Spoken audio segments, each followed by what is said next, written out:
curious? I have a small quiz for you today. Observe with me my friends, James and Tina, who are involved in some activities. What do you think is common in all these scenarios? In all these scenarios, force is being applied to move or stop a body. However, the force applied is of different types. In this lesson, you will learn about the effects of force and the types of force. At the end of this lesson, you will be able to define force, identify the effect of force on an object, identify the direction of net force in a given situation, and identify the type of force applied in a given situation. Let's analyze the situations we observed earlier. Can you make out exactly what Tina and James are doing in each situation? In the first situation, James is pulling a wooden log. Oof, this is heavy. In the second situation, James is hitting or pushing a ball. Okay, what a load of stuff. Now for billing. In the third situation, Tina is pushing a shop cart towards the billing counter. Move out of my way.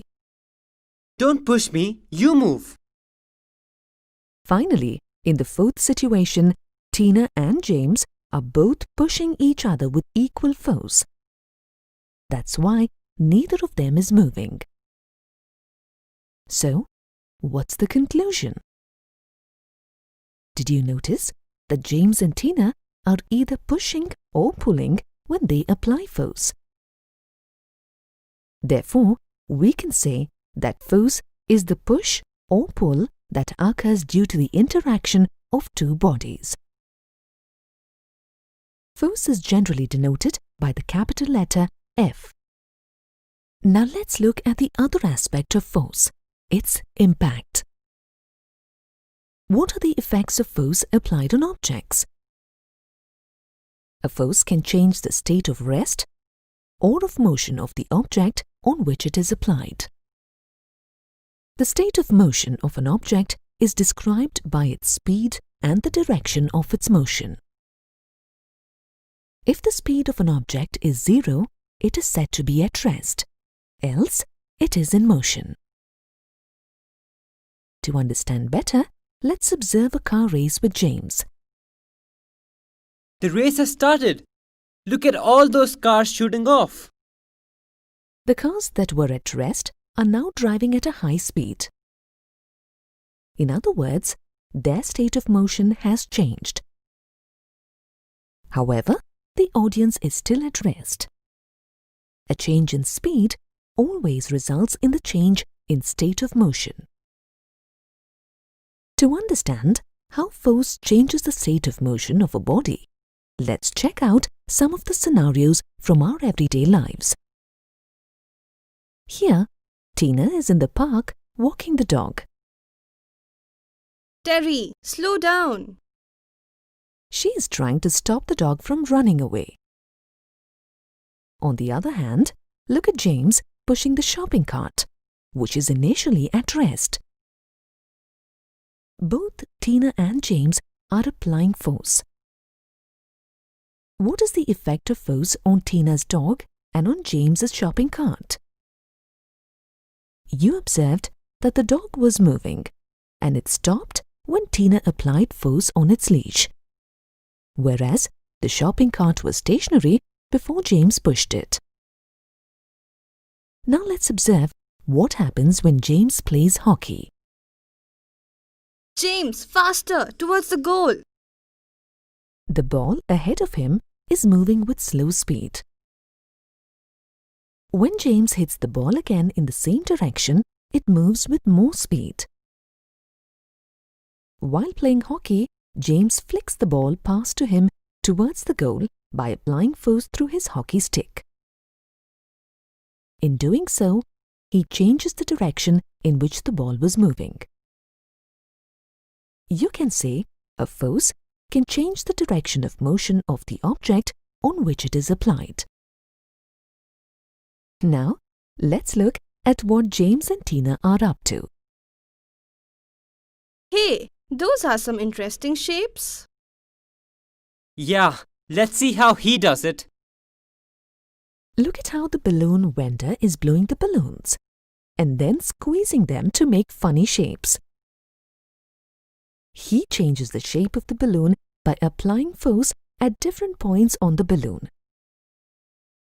Tina does something similar when she uses plasticine to make cartoon characters in her modeling class. She models the clay by pressing it with her fingers at various points.